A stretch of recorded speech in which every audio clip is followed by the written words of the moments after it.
Now surprisingly, Tyson wasn't featured in part 1 through 4. Tyson came into the fight 37-0. This was Tyson's 10th defense of the WBC title, 9th defense of the WBA title, 7th defense of the IBF title, and 3rd defense since officially becoming the undisputed champion after defeating lineal champion Michael Spinks. There are 2 nice documentaries about this fight, 30 for 30 Chasing Tyson, which was more focused on Tyson and Holyfield, and HBO's documentary The Tale of Tyson Douglas, which covers the entire build-up, fight, and the aftermath. But to briefly explain the build-up, Tyson's preparations for the matchup was awful, and Douglas, who was motivated by the passing of his mother, was having a training camp of a lifetime, and that is literally the mental state of Douglas. He had absolute no fear coming in. He didn't care what Tyson was going to do to him. Whatever Tyson brings to him, he would dish it back. He had just lost his mom. In his mind, what is the worst that can happen? In some cases, this could be dangerous, but for Douglas, who was in career peak form, it was going to be a rude awakening for the underprepared Tyson. Douglas that night fought like a top 10 all-time great. There's that right hand again. It's going to happen every time. Another right hand, and now Tyson seems to be wobbled. Mike is not. Well, there's just no question which is the more confident fighter now. You see how easily. Though Tyson did have a chance to win the fight, Hand uppercut, and down goes Douglas. Douglas would get back up and shock the world, stopping Tyson in the 10th round. Shades of Ray Leonard against Tommy Hearns. Douglas coming back with a left and right. Tyson is wobbling. Tyson will finish things in his the uppercut. What an uppercut by Douglas, and down goes Tyson.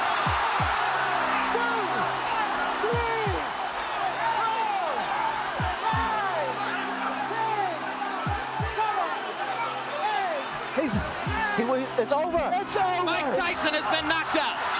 Don King, right after the fight, tried having the decision overturned as a Tyson win because of the long count, completely disregarding the referee count rules. And then it starts with the, accusations. Well, they might not let you be the champion. You might have to relinquish the belt and fight again for the belt. It's like, well, you might have won the fight, but you're not going to enjoy being champion. King thought, since he was outside of America and Japan, that it will easily be overturned.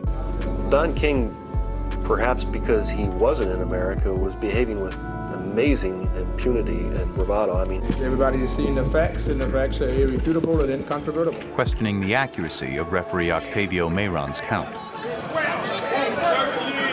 Little he knew, Japan is possibly the most strict country when it comes to rules and regulation. Now, how strict are they? Former champion Daigo Higa was suspended for over a year for coming in overweight on his fight. Kazuto Ioka was almost facing a lifetime ban for having tattoos. These are just recent cases at that, just giving you an idea. Don King had no chance with the JBC, but somehow the WBC and WBA decided to consider the reversal and held a meeting within 10 days to discuss the official decision.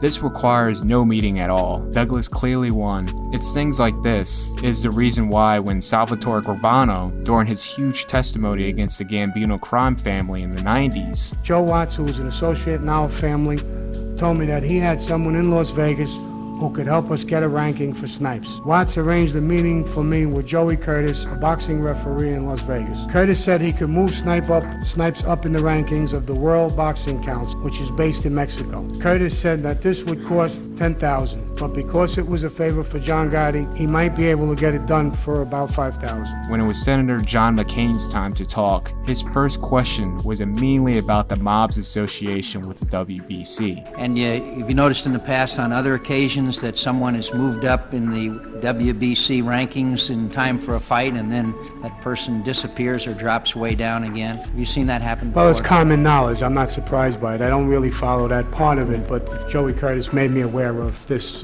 sanctioning body. I don't really know if any other sanctioning body does it or not. But it was common knowledge that it could be done? Yeah, it's not something that's a major secret. So before this meeting even took place, it met wide scrutiny by the general public. After the huge backlash both belt organizations decided to recognize Douglas's win and he is the champion. If they didn't, little to their knowledge, many states in America and the British Boxing Commission was already planning on withdrawing from both belt organizations where they will not be recognized as a legitimate world title. Now imagine if that happened. It'll only be the IBF, WBO, and Ring to be the undisputed champion. Final piece of information before I move on. Muhammad Ali was interviewed October 1989 on a BBC talk show how he would fare up against Mike Tyson. Now, this is literally just before the Douglas fight. Since 1, this is overseas, 2, he's surrounded by his best buds and former rivals. He's gonna give his honest opinion, and the round he guesses he will win is as shocking as the Douglas win itself.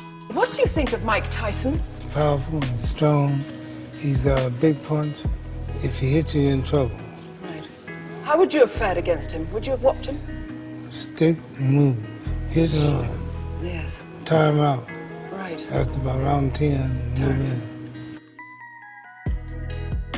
Before Inoue, there was Kazuto Ioka, who was on an absolute roll, picking up his first world title in his 7th pro bout at the age of 21. 2 fights later, he will unify the division, becoming the WBC and WBA champion at strawweight in his 10th pro bout. He moved up his next fight and became champ in his 2nd weight class. After 3 defenses, he moved up to his 3rd weight class and faced his amateur rival, 12-0 IBF flyweight champion, Anat Rung Rung. Though there were rivals in the amateurs, Anat always had Ioka's number.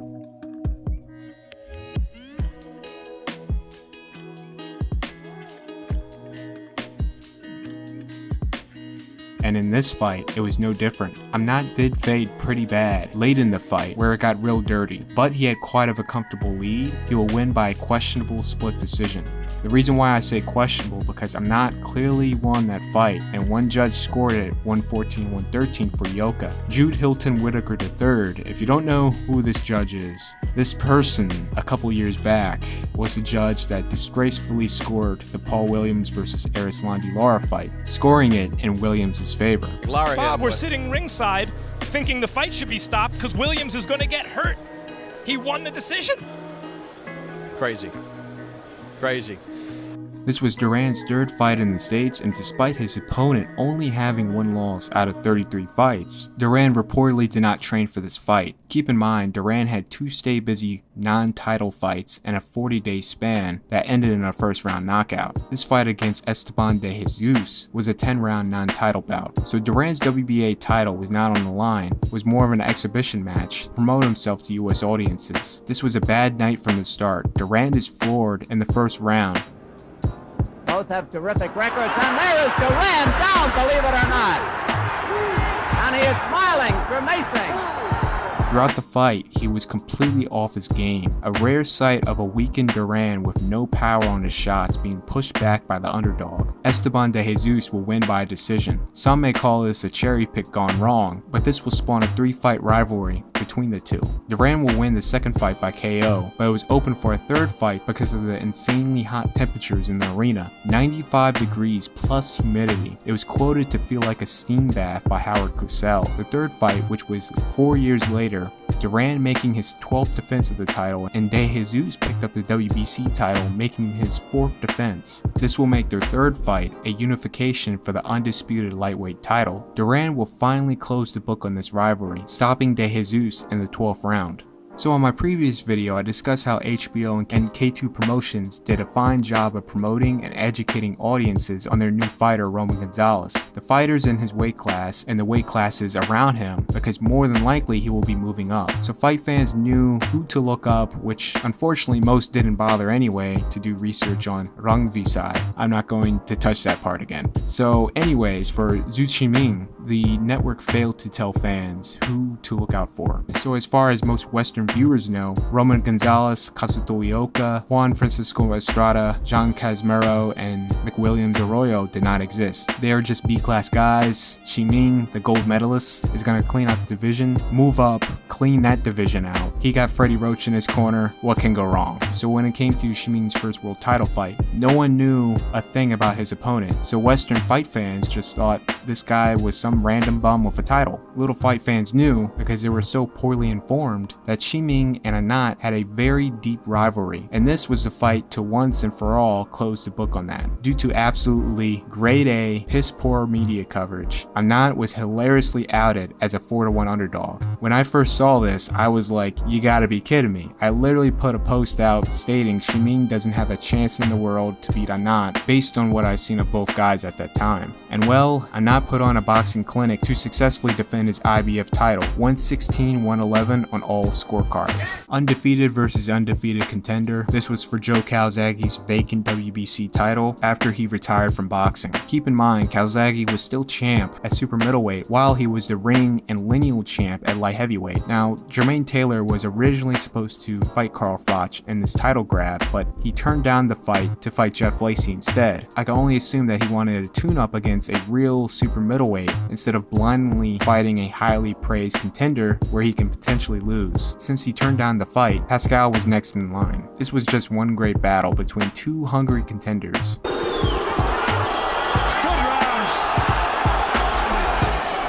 Just falling short with the right hand, but there's a big one that went over the top.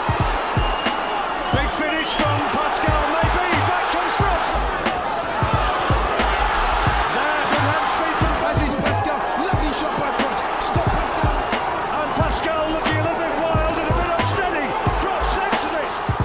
The 12th round being one of the best final rounds in super middleweight history. Very reminiscent to De La Hoya Mosley, an absolute classic. Froch will pull through and win the decision to become the WBC super middleweight champion. Froch just winning this last round, just winning himself on. 7,000 people will rise in acclamation of this. This has not been the prettiest fight, but it's in its way, this has been a classic. What a fight! Punches after the bell. Both men believe they could have won it. So Butte in his 23rd pro bout in 2008 against Labrado Andrade would have been the first loss, but due to absolute blatant favoritism by the referee, Andrade was robbed of making history of becoming Mexico's first super middleweight title holder. One of the longest counts you'll ever see. And we run our clock, and Max just takes forever. Well, the hometown ref sees here that Butte's not going to beat the count. He's on his feet, he's out on his feet. So he needs to buy time. So he turns around in one of the most contemptible exhibits of hometown refereeing I've ever seen. Maybe the worst I've ever seen.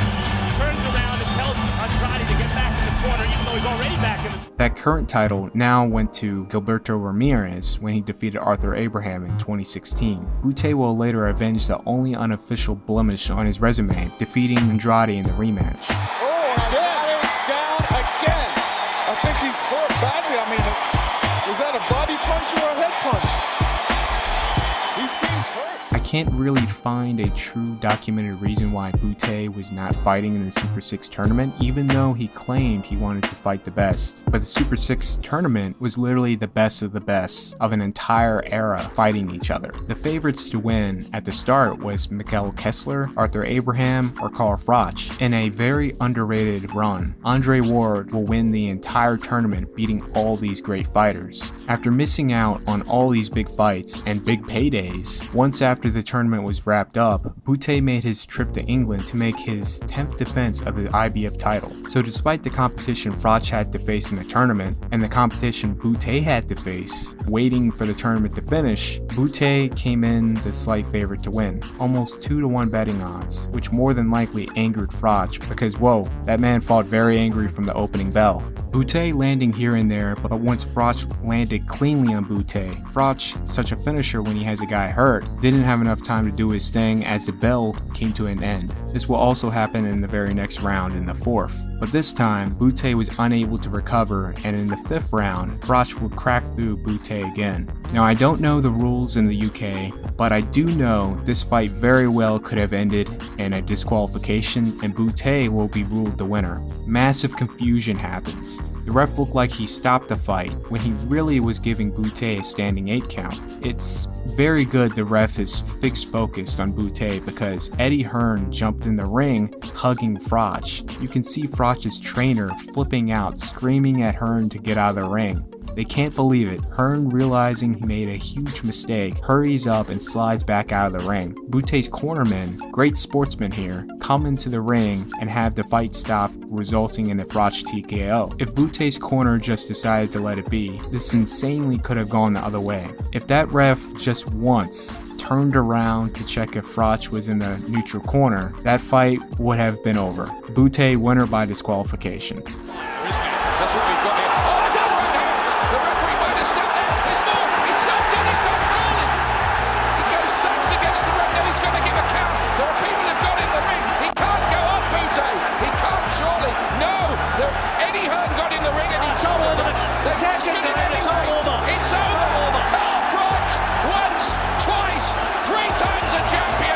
This was just a good fight, very even and exciting early on, a real nail biter.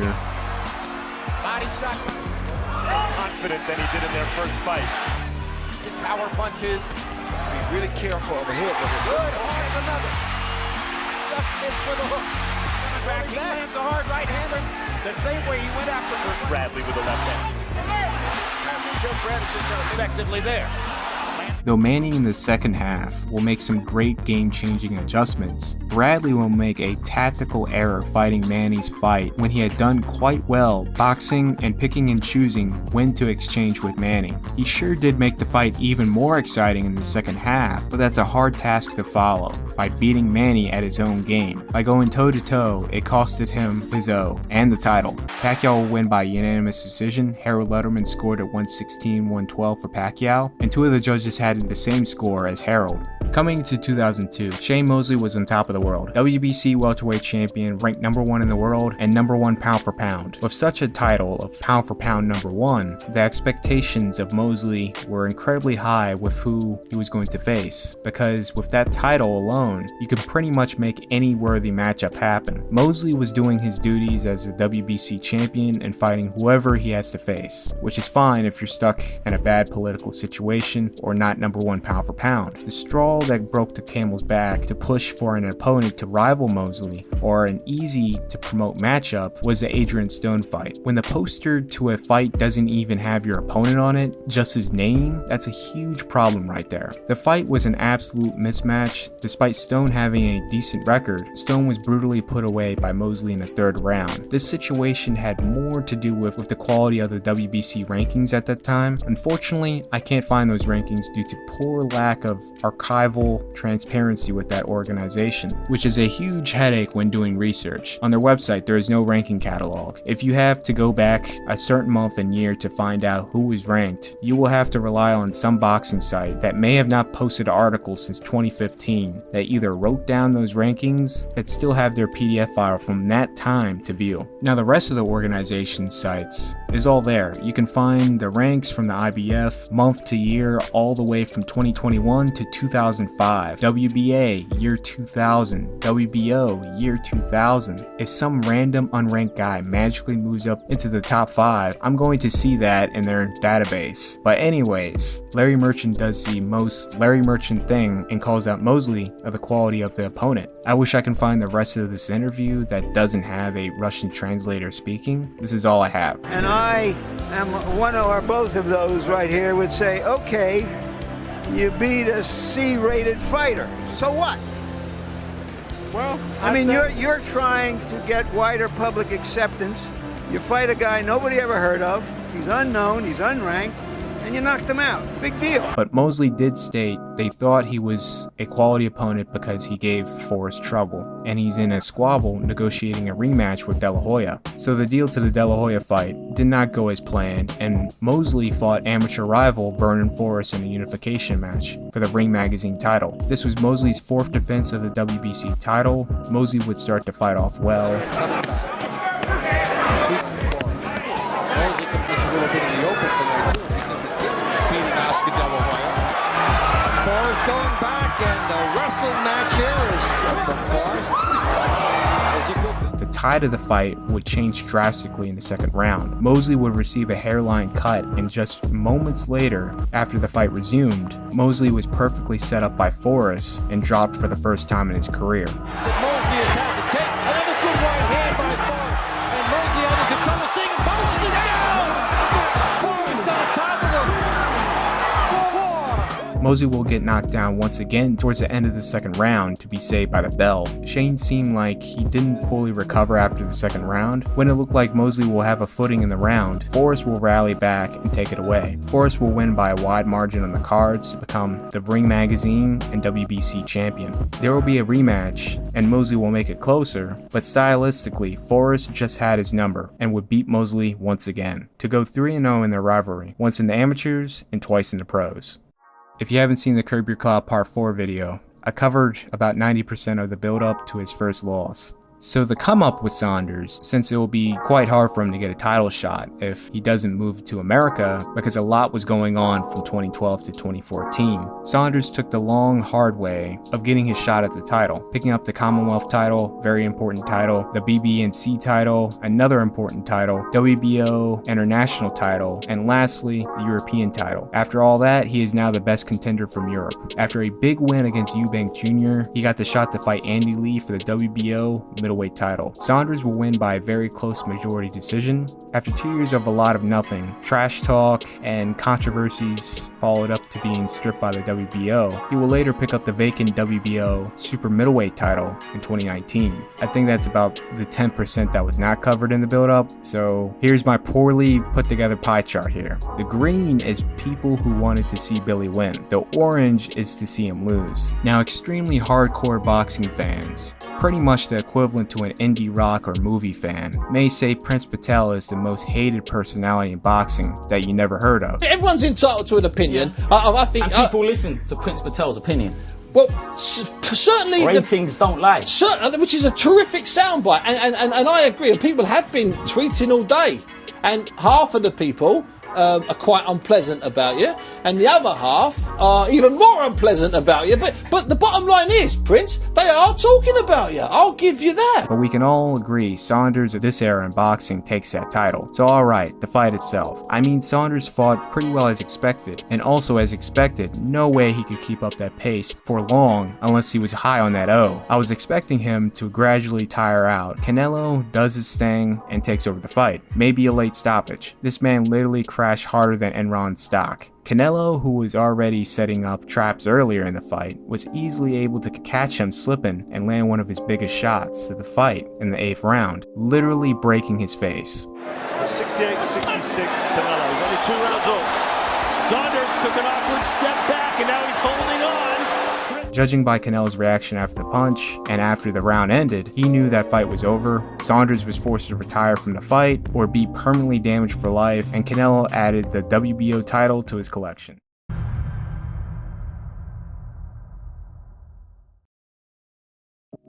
Bektemir was a pretty well-decorated amateur rising up through the pro ranks, being moved along quickly. The biggest name on his 7-0 resume will be against Gabriel Rosado, always world-class, well-seasoned veteran who should never be slept on. Despite a competitive loss to Selecki, which Rosado almost putting him away in the 9th, then a year later losing an awfully close split decision against Daniel Jacobs. In a fight that should have put his stock down, it really put it back up to where he had one last chance to remain in the upper stratosphere in prize fighting, as Rosado really started to show, especially in the late 2010s, major improvements to his game as a boxer. Like the late Arturo Gatti, Rosado made the wonderful transition from a brawler to a boxer puncher. This fight was for the WBO International and WBA Continental America's super middleweight titles. These two are regional belts. Despite Rosado going down in round 1, you can clearly tell Rosado knows something we don't know, and he is trying to set up something big. He is so fixed focus on this, he was willing enough to take a knee to avoid any unnecessary punishment, as he was going to get knocked down due to Bektemir's flurry. Second round, Rosado was really starting to time Bektemir, not to the head yet, but to the body. After numerous setups to the body, Rosado found his perfect hole in Bektemir's defense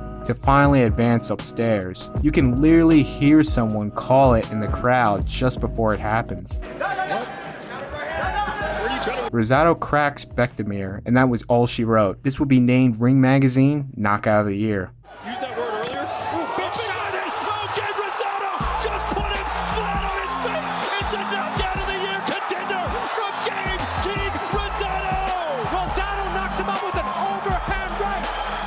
Adam Kononski was a quickly rising Polish heavyweight fighting in America, pretty much beating the best of what America has to offer. Adam was up against Robert Helenius for the vacant WBA Gold title, which is pretty much an interim title for the WBA regular title, which is an interim title for the super title. Most of Helenius' career was fought in Europe. This will be his second fight in America. He has always been on the cusp of fighting for a world title, but fell just short each time. A loss here against Adam would more than likely be the end of the road for the 36-year-old.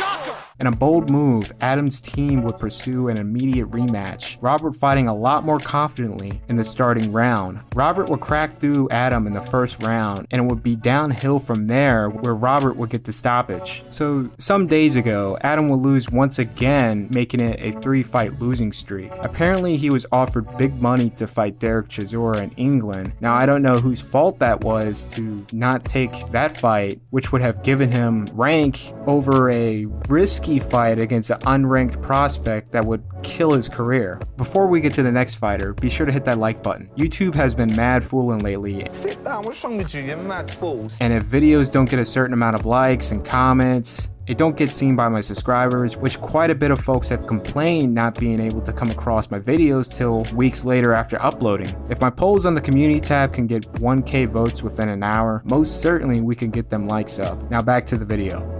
I swear Yoko Gushkin's title defense record is cursed. Every Japanese fighter to have came close ended up losing. Kenshiro was on the best pace to beating the record coming into 2021 with 8 title defenses after winning the title in 2017 with the record of 9-0. Kenshiro would get arrested for drunk driving. Apparently the Western articles that reported this underreported it, and according to a comment I received when the news first came out, the dude trespassed on someone's private property and destroyed someone's car. Apparently there was no drunk driving involved. In September 2021, he will be up against underdog Japanese champion Masamichi Yabuki. Masamichi would catch Kenshiro off guard, forcing an all-out toe-to-toe skirmish between the two. Yabuki would get the best of it, stopping a cut-up and extremely exhausted Kenshiro in the 10th round to become the WBC light flyweight champion.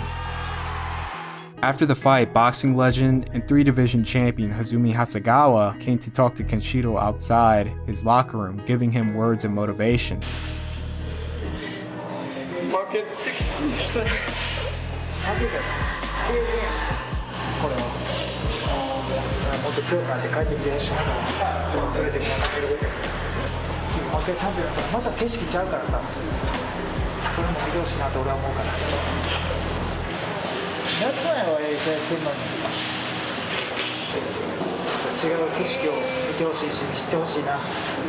Now feeling better of the situation, in a line conversation tells Hasegawa in a text, "LOL, if I come back and become champion, this will make a good drama." Hasegawa responding, "Of course, a good drama, and a wonderful view awaits." 6 months later, Kenshiro would get his revenge. A much more motivated and stronger Kenshiro would make easy work of Yabuki, knocking him out in the 3rd round to regain the title.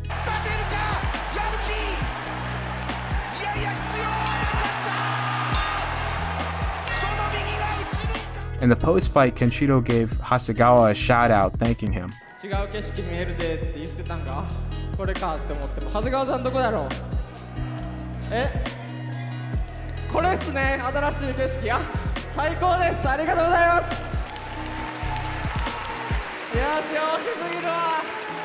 Valdez really built up a solid resume since becoming featherweight champion, and coming into 2021, he would do the unimaginable of challenging WBC super featherweight champion Miguel Berchelt. Based on styles, I saw this as an even fight. Many thought that Berchelt, the boogeyman of the weight class, was going to bully and stop Valdez in the later rounds. Unfortunately, many did not take into consideration that just maybe Berchelt was a product of perfectly timed matchmaking against opponents who were world class but just about to step down from that, defeating Francisco Vargas, who had came off 2 incredibly damaging Fight of the Year candidate fights against Miura and Salido. Miura, who he sent to retirement in a 12-round decision, Sosa, who had not fought since their fight, despite Miguel being ranked number 1, because even though these fighters were just out the door, they respectfully made it up the ranks in the weight class. This fight, Berchelt needed it more than Valdez to solidify his status at super featherweight. Valdez Valdez had Miguel's number, beating him to the punch, just the faster, stronger, and snappier out of the two. Valdez would knock Burchelt out in the 10th round, shocking the boxing world. As Valdez is now the new player in the division, Shakur Stevenson would pick up the WBO title against Jamel Herring. You have two star fighters, Valdez at his absolute peak, Stevenson not yet reaching his peak at the age of 24, but you have two champions under the same promotional banner in the top two rankings. It will be a crime against the promotion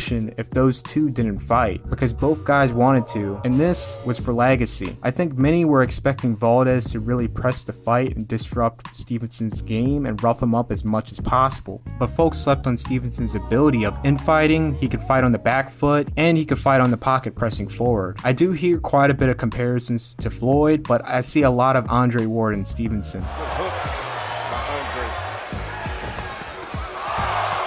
Valdez would sneak in a good shot here and there, which really just showed off Stevenson got a good chin, but this would be an absolute shutout. Stevenson virtually winning every round and got the knockdown in round 6 to win by a wide unanimous decision to become WBC, WBO, and Ring Magazine champion. He will become the first Ring Magazine super featherweight champion since Manny Pacquiao defeated Juan Manuel Marquez in their rematch in 2008.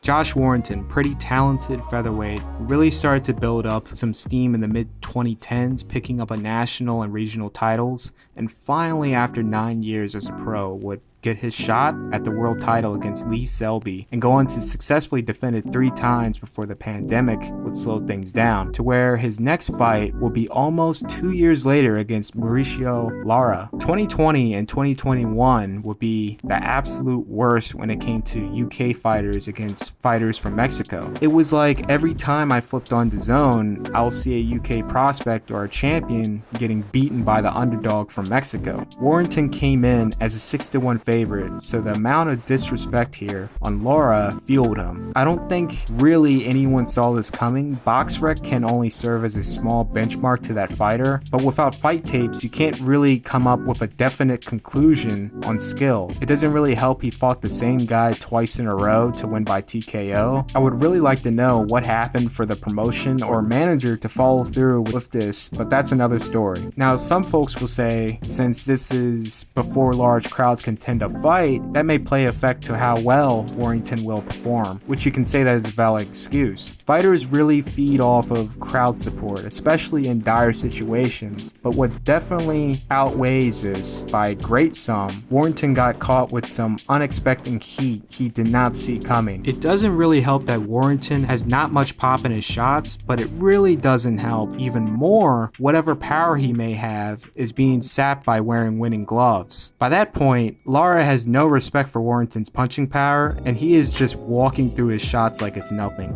Lara would hurt and drop him in the 4th round. Just look at this. In the 5th, Warrington is landing the cleanest of blows, knockout blows, and it's not even phasing Lara. Very discouraging, and it's amplified since Warrington doesn't have a crowd to go crazy when these shots are landing. There's no way he's going through this. It does land a left hook, but this is just a gunfight now. He's too brave and won't take a step back. Well, he can't. I think he knows he's... After walking through and wearing down Warrington for 3 more rounds, he was ready to go in the 9th. Lara would put Warrington away in the 1st minute in the 9th round to receive his first career loss. There we go again, and another left hook, and he's been shaken by that. Yeah, I'll tell you something.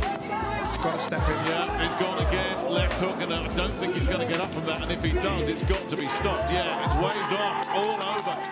There would be an immediate rematch, and just like in the first fight, there will be issues with the clash of heads, this time being much more severe, resulting in the fight to be stopped in the 2nd. Since both fighters' record was not affected, Warrington will go on to regain the title against Kiko Martinez, and Lara will go on to make even more of a name of himself, putting up an amazing performance against boxing prospect Emilio Sanchez.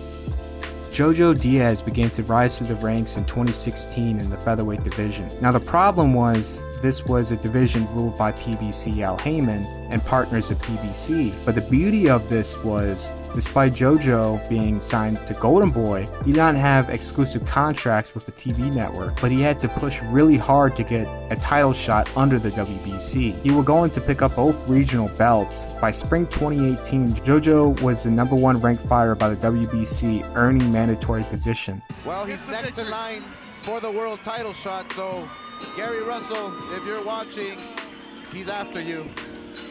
And there's no hiding anymore. Since JoJo doesn't have exclusivity with HBO, making this rare cross-promotion fight between Golden Boy and PBC was very easy. And this brings up the misconception about Gary Russell. Yes, Gary fights once a year. Does that make him a bad champion? Does that mean he's holding the title hostage? Absolutely not. He is one of the best champions of the 2010s for fulfilling his duties as a champion. Your duty as champion is to try and pursue unifications, and if you're not doing that, you need to fight your mandatory opponents, which you're supposed to do that once a year. Gary did his job as champion, and it's an absolute shame that people would throw this man's name under the likes of Adonis Stevenson, a fighter who had not once went forward with a unification, nor defended his belt against a mandatory in 5 years. It was so bad that Ring Magazine, in an unprecedented move, stripped Stevenson of the title on grounds that he was not fighting quality opponents. With all that being said, even then in 2018, despite the odds, Gary came in the fight with a lot to prove to the boxing world, as most thought he was holding the title hostage. He had an undefeated contender from a rival promotion in his prime, and he wanted to deliver.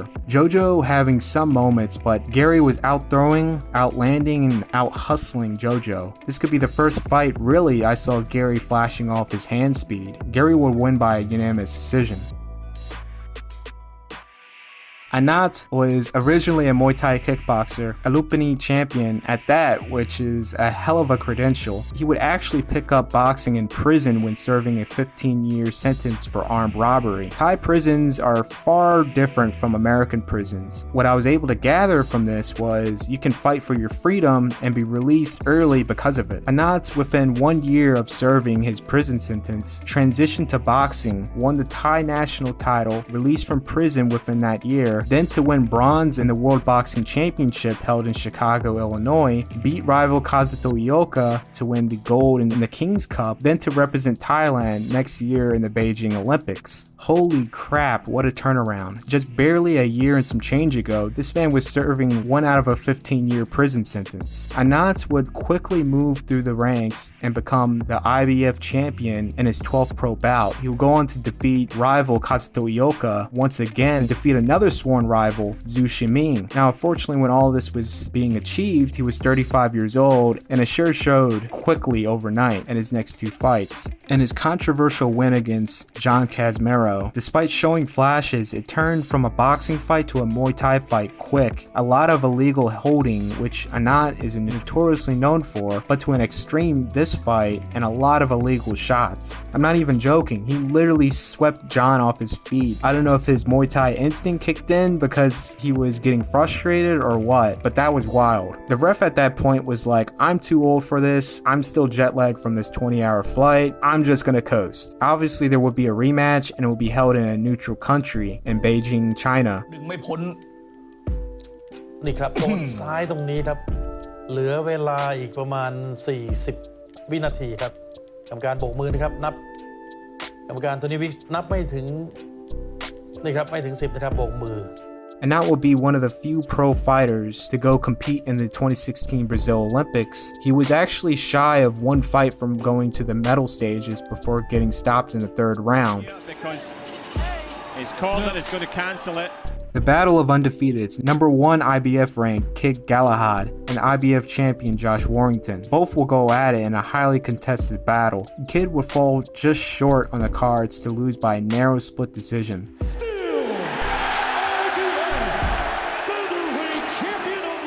Since Warrington's title will go vacant during the pandemic, Kid will pick it up after defeating James Dickens in their rematch, the fight getting stopped in the 11th round.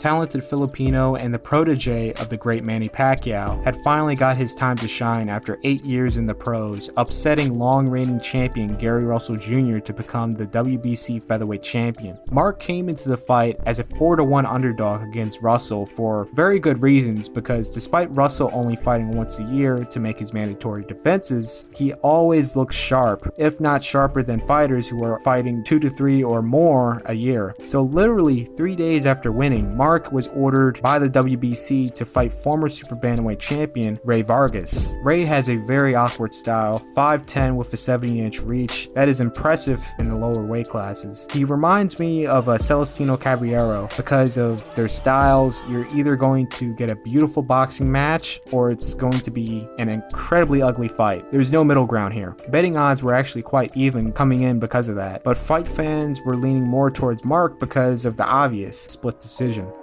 I think for most of the build-up, I'm going to save it for another video. I believe everyone knows what that video will be. But anyways, Teofimo comes off a massive upset win, defeating Vasil Lomachenko to become the unified champion. He would sleep big time on his IBF mandatory challenger, George Kambosos Jr., which the betting journal had him at 18-1 betting odds. Kambosos would have Teofimo's number to win by a narrow split decision.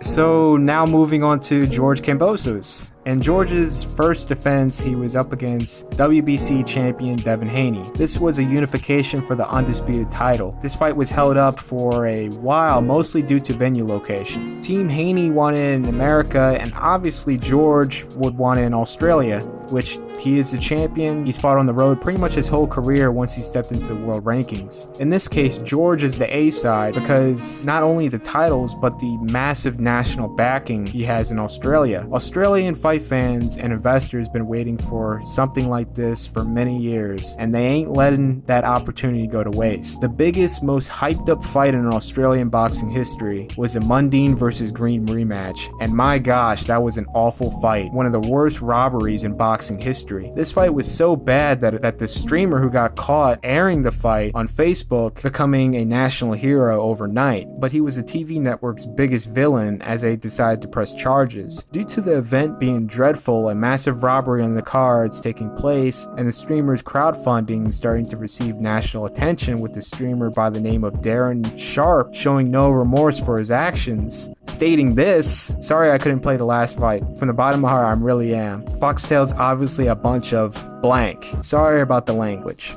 With all that into consideration, with not a soul on Foxtail's side, they announced that they would drop the charges, and Sharp concluded with a sincere apology on the matter, which may have saved him from some massive fines. So with all that being said, this fight was to wash out the hangover and awful taste of that Green versus Mundine fight. And despite the build-up being on another level, with Australians from all walks attending, 40,000 plus filling up the stadium, washing out that bad taste from 2017 remains inconclusive, as George tried beating Haney at his own game, and it did not go his way, to where Haney would cruise to a wide unanimous decision. Now George has one more chance, more than likely his last chance, to make history and finally wash out that awful taste that's been lingering around in Australian boxing since 2017. Will he pull it off? We'll see.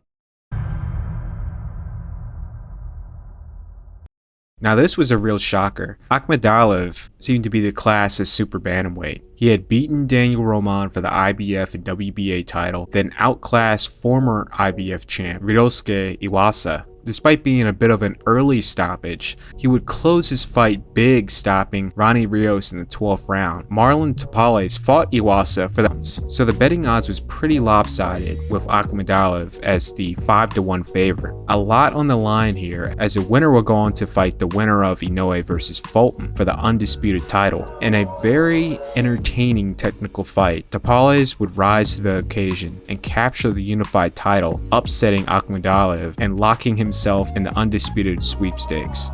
so Marlon will more than likely be fighting for the undisputed title either this year on New Year's Eve or close to spring of next year. Let's briefly cover the man of the hour. And Marlon's 9th professional bout, he was matched up against Brix Ray. Despite Brix's record being 8-6-2, he was as tough as they come. He had earned the Filipino national title just months prior to this fight. This would be Brix's first defense of the national crown. Since no such footage exists, I can only go by the notes, and the notes state that Brix knocked Tapales down in the 5th round, dropped him again in the 6th round to earn the stoppage. Ray Vargas is possibly the most low-key, off-the-radar champion. It almost makes me think it was purposeful. Dude quietly defends his belt against his mandatory. You know, just doing his job as a champion, collects title fight pay, quietly goes home, and enjoys family life. Rinse, wash, and repeat, putting no unnecessary heat and pressure on himself to do anything besides fight his mandatories silently, creeping to number 2 in the rankings. The only man to get this guy talking was Tomoki Kameda. I'm not joking, this is the most this man has ever talked. Y estoy listo por esa guerra. Sé que los japoneses se mueren en la línea, pero bueno, los mexicanos tenemos más blanquillos, como ya lo dijeron, y los traigo puestos. Así es que, si quieres, de una vez podemos empezar. Estoy en peso, que traigan la báscula y que comience el show. Gracias. And it all took was a usual Kameda trash talking. But unlike his brothers, Tomoki said it all in Spanish. Now for the folks from Mexico, Tomoki was sent to Mexico at a young age to learn boxing. While there, he picked up Spanish. What region does his accent sound like? Leave in the comments. Yo respeto a todos los rivales y también a Vargas también. Y único que quiero decir a Vargas, o sea, eres campeón, ¿no? Y eres mexicano. Entonces, este sábado pelea como mexicano. Vamos a hacer buena pelea. Huevos, a ver quién tiene más huevos, cabrón. Este sábado va a empezar mi historia. Gracias.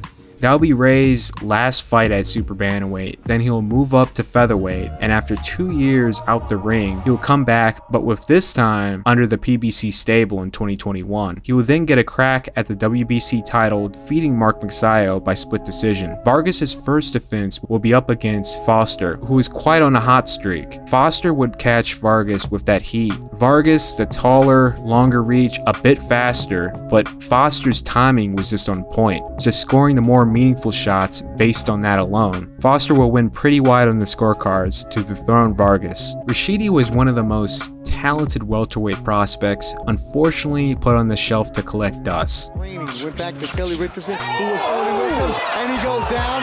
Rashidi Ellis drops Eddie Gomez here in the first, and he is hurt, he is stung, and his face coming out right away. And he down he goes, and it is over. A quick first round KO for Rashidi Ellis.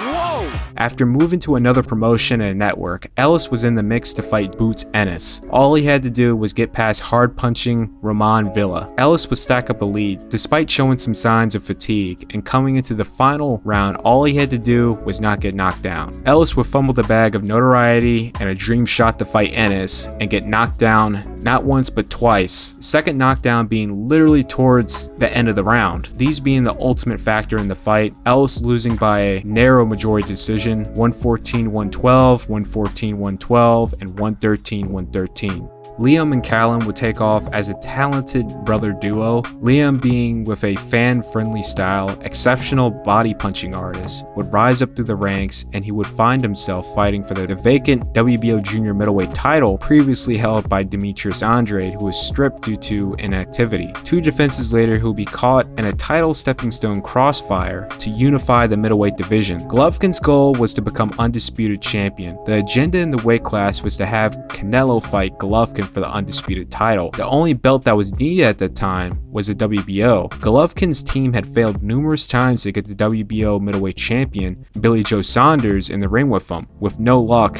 making the fight happen. He's nothing, you know.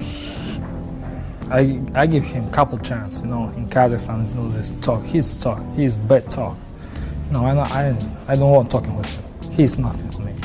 You know, he's not ready. He's not ready. He's only talking, you know, he's... I not believe he's ready, you know, he's nothing. So now it's Canelo's time to try. Since he's a cash cow now, it should be easy, right? Well, no. Canelo is not ranked by the WBO at middleweight, but at junior middleweight, he still has rank. If he fights Smith for the WBO belt, he can directly go after a fight with Billy Joe. So this plan was carved up. Canelo fights Smith, and on the undercard, Billy fights Gabriel Rosado as a co-main to set up their fight either late that year or in May of 2017 to set up an undisputed unification with Gennady Golovkin in September of 2017. Well, Billy bails out at the last minute. Willie Monroe is filled in. Despite Canelo and Golovkin's plans being spoiled, Canelo still has to follow through with now a pointless title fight, which would be an incredibly hard fight for Canelo. Liam will bring it to him early, having quite a bit of success mixing it up on the ropes.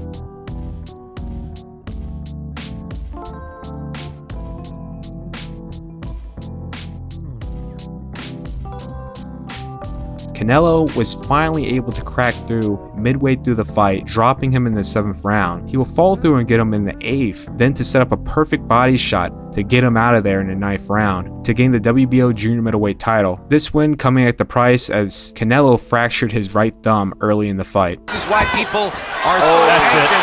There's knockdown number 3. That's enough. I don't think he can get up from that. He'll get up no way. Good ref. Referee Luis Pabon waves his arm.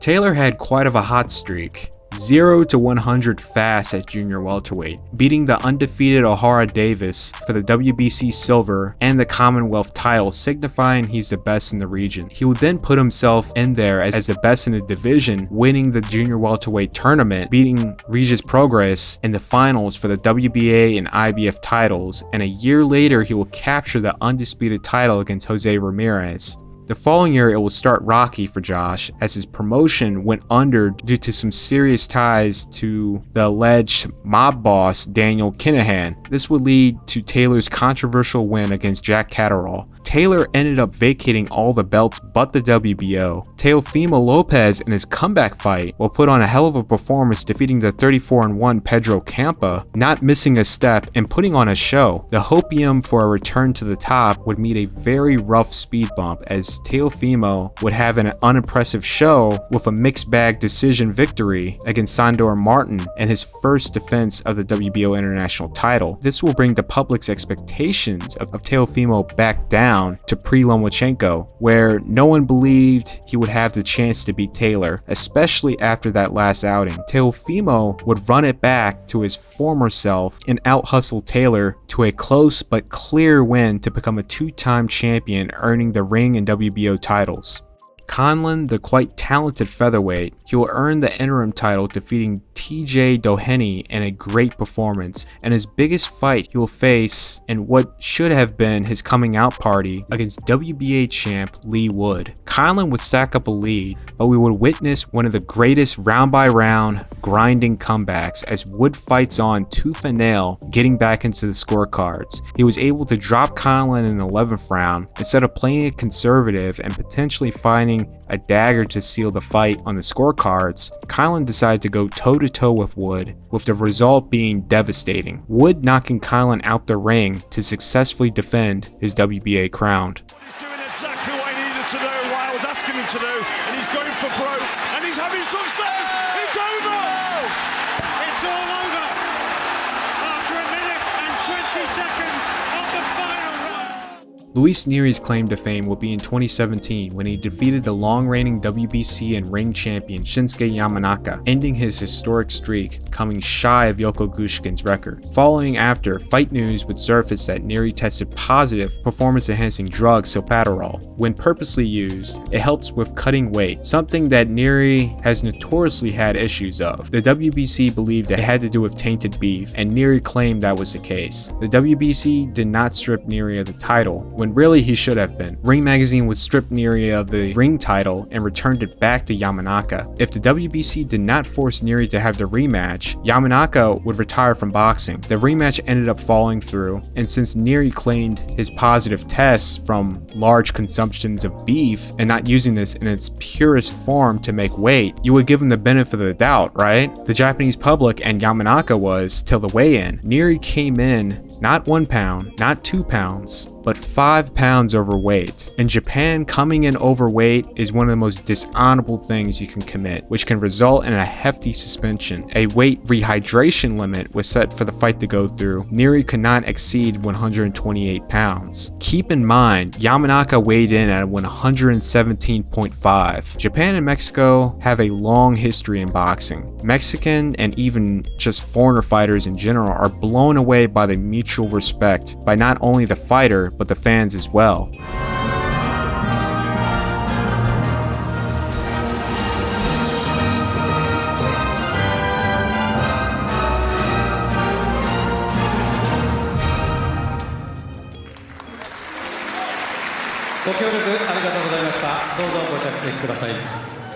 On that night, and one of the most rare sights, the disgraced Neri was met with nothing but boos as he entered the ring. I have never seen this treatment towards a foreign fighter in Japan. Yamanaka fought empty, out of place, and a loss of fight in him, as a bigger, stronger Neri plowed through him in 2 rounds, where Neri celebrated as if he won the undisputed title on the grounds of no controversy leading to fight day. The alleged cheating in the first fight, failed to make weight and unsportsmanship, and excessive celebration in the rematch led to Neri getting a lifetime ban in boxing in Japan. Naoya Inoue wanted the fight and hoped their paths would cross to avenge what happened to Yamanaka, which Neri couldn't make the weight and was suspended by the WBC for 6 months. A frustrated Inoue stated that Neri should be banned from boxing as a whole.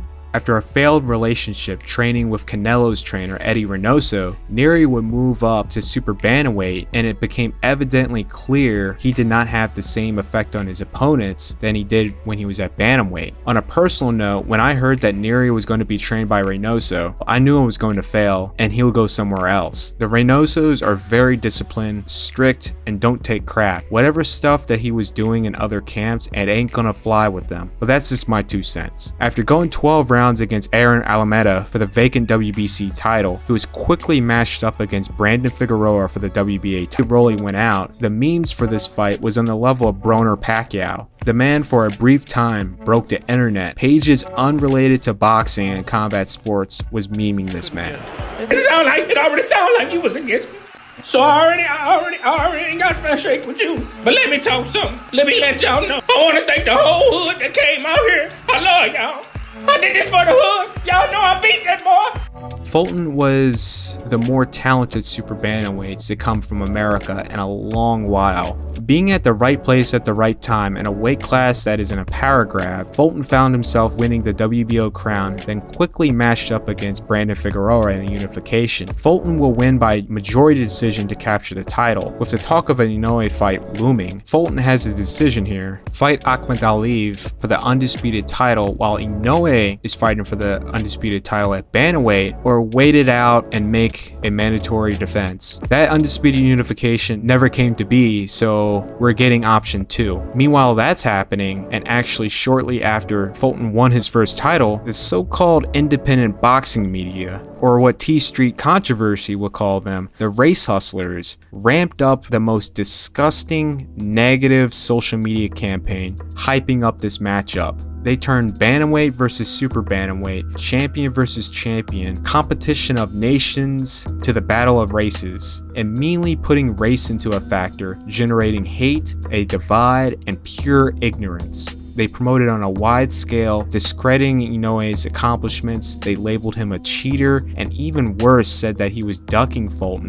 stating that he was afraid of fighting black fighters. The pages promoting this such hateful propaganda never followed the weight classes in their lives and what fighters predominantly rule these weight classes. This channel is over 10 years old. Me being a black person mixed with Japanese, I have always had the interest of the boxing scene there, and I have made it my duty to promote awareness of Japanese boxing as well as boxing in other Asian nations and obscure boxing scenes as a whole because it's not talked about or shared, especially when I started. I have been making videos on Inoue and others as early as 2011, and in my years of sharing this side of boxing, I have been bombarded with so much hate, so much excuses to why these guys out of the Pacific are not good, why they don't have the sweet science, why they will never be considered world class in boxing as a whole. I remember I made a post a while ago, it was either Inoue or Ioka years ago, and someone commented, he's okay, but he needs to come over to America and fight one of our guys. And I'm thinking to myself, what guys? Keep in mind, there wasn't a single American ranked in the top 50 at that time where they were fighting at. I'm pretty sure Team Inoue was aware of such acceptance from Americans, the respected media,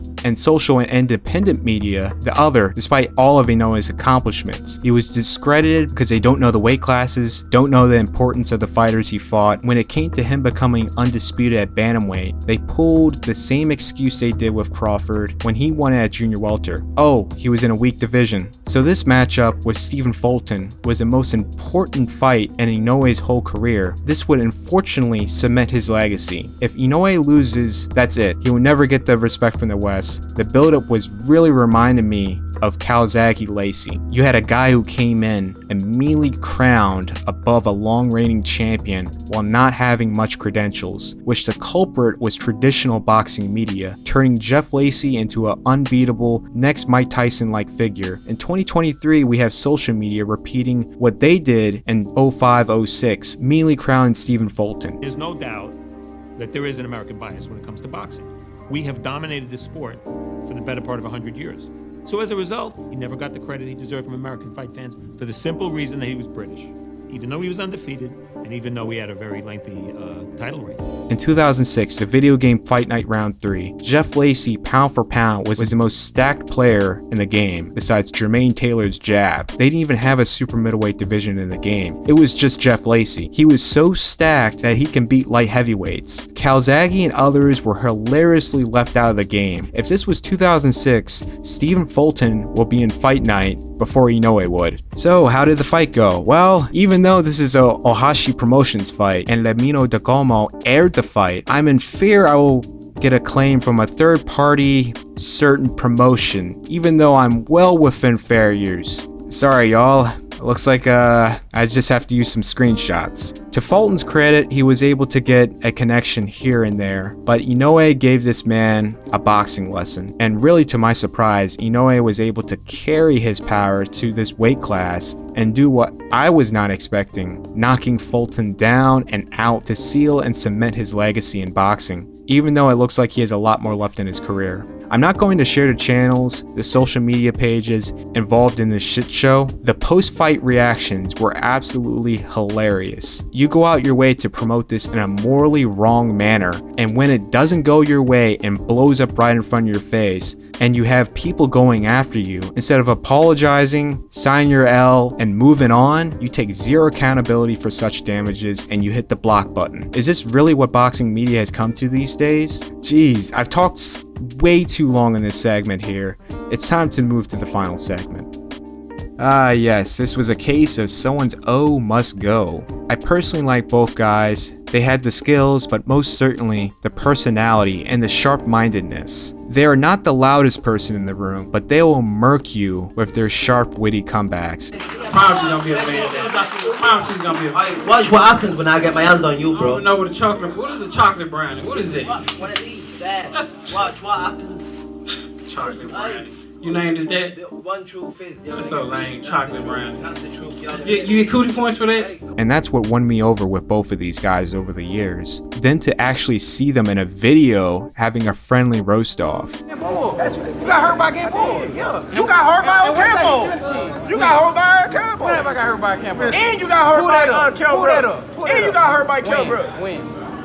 We seen you get wobbly, like. wobble. We see you get wobbled. Then what? We see you. It don't matter. It don't matter. Wait till I hit you. So I did a video last year in April of the build up to the fight and the timeline why it's taking as long as it is and when will it happen. Unfortunately, I had to take the video down due to numerous third-party claims on key parts of the video, despite being well within fair use. So with that being said, to make things short, due to the monopoly PBC Showtime has over the welterweight class, Crawford can't fight anybody because of his promotion. Both parties, especially PBC, would like to keep it in-house as long as possible. Both fighters have duties to make this happen. Crawford was to fight his mandatory opponents, and Spence was to collect the rest of the belts that are locked up within the PBC Showtime network. This pace was actually going fairly quick as this campaign started in late 2018 to set this up. Sean Porter fights Danny Garcia for the vacant WBC title in September 2019, unifies against Spence. Spence wins. Now what's left is the WBA. What was not part of the plan was Manny Pacquiao severing ties and joining PBC Showtime. Manny had the WBA regular title, which he can't unify with it, but Manny is the cash cow of the weight class, so he got his shot to fight Keith Thurman, who is a real WBA champion. Manny beats Thurman, and now this sets up Pacquiao versus Spence in 2020. Well, you had two major speed bumps here, the car accident and COVID, so the entire year was wasted. By the time Manny versus Spence was made, WBA title was not on the line, and Spence got injured before the fight, and Ugas, who was promoted to WBA champion, replaced Spence. Winner fights Spence next the following year. March of 2022, Spence finally completes his campaign, and the Crawford fight deal negotiations is on. Oh, everybody know who I want next. I want Terrence Crawford next.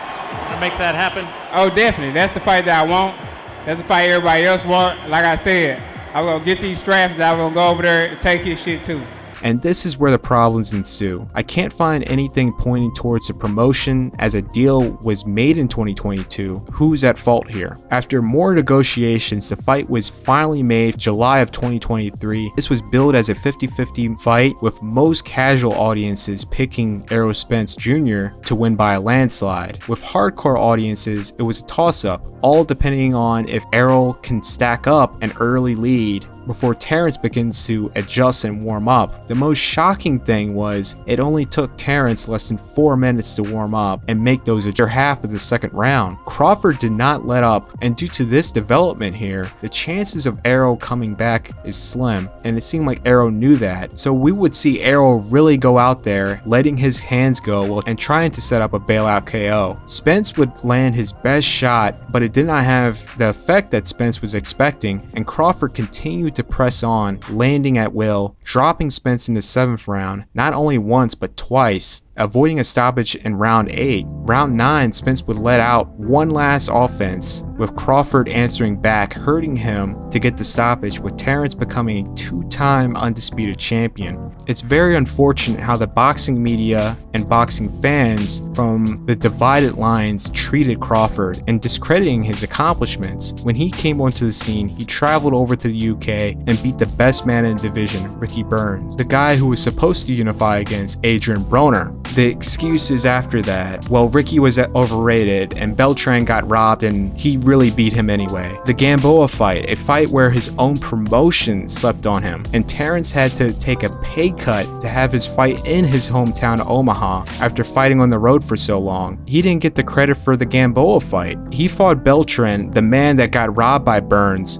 No credit. Moved up, fought Victor Postal, the man that made easy work of Lucas Matisse, the man who knocked out Selik Aydin, the mandatory Andre Berto ducked. Danny Garcia blatantly ducked, fought unranked Rod Salko of all people, and got stripped in the process. Terrence didn't get credit for outclassing Postal for the ring title, and you had fans poke fun at his pay-per-view sales. When Terrence became undisputed, they said he was in a weak division. When he moved up and fought Jeff Horn, a fighter I actually listed in my top 15 to look out for in 2015, they laughed. With Spence's resume, he fought names that were already within the PBC branding. Spence didn't have to fight a mandatory from overseas where fans had to do their research to figure if the opponent is good or not. With Crawford, he didn't have that luxury, and I feel like when it came to his mandatory opponents, fight fans had overlooked the level of quality when it came to these opponents, because if he was fighting guys who didn't belong in there, most certainly he would would have not been able to be as developed and ready to fight a Spence Jr. So this is a case of fans overlooking the quality of fighters a belt organization has enlisted. We have seen this with the IBF countless times, and the WBO. A wildcard champion will unify against a fighter from a glamorized belt organization, and that fighter from the glamorized organization will lose.